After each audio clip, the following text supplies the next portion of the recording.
Kepada para pengunjung mohon menjauh dari arena sehingga tidak terjadi dari hal-hal yang tidak kita inginkan. Kalau bisa duduk, mohon duduk saja Bapak Ibu, kami minta maaf, duduknya mungkin ala kadar saja, mohon bisa duduk sehingga tamu-tamu dan dari pengunjung lain bisa melihat.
Hadirin semuanya, inilah yang ditampilkan anak-anak kita tadi, yaitu pecahan dari jurus tunggal namanya.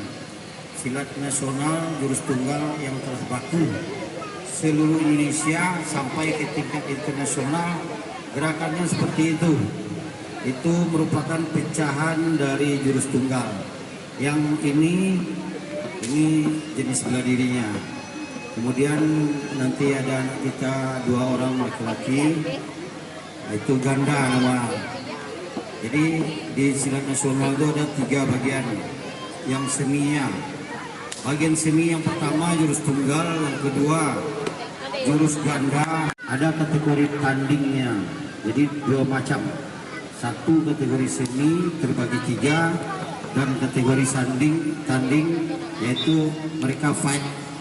Nah, ini jurus ganda namanya yang akan tampil ini laki-laki. Sekian, terima kasih. Satu-satunya budaya kita, budaya Indonesia adalah pencak silat.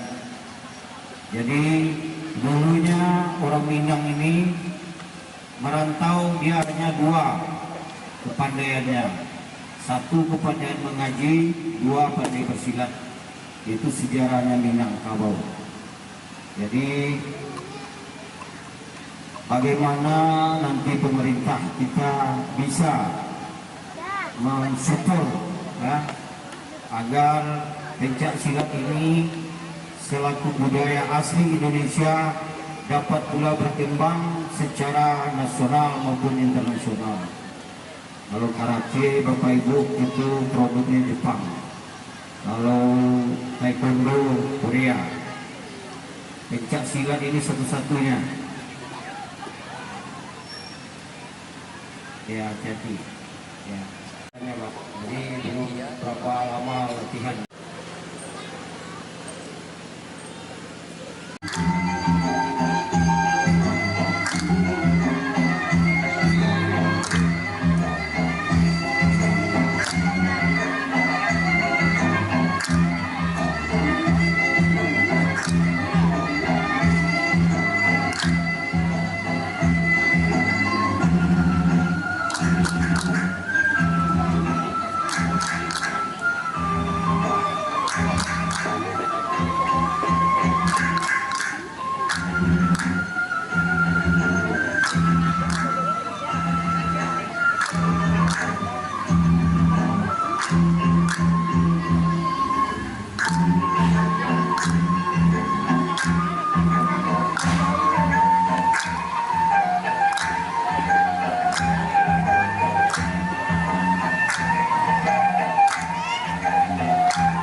Oke, kita berikan aplaus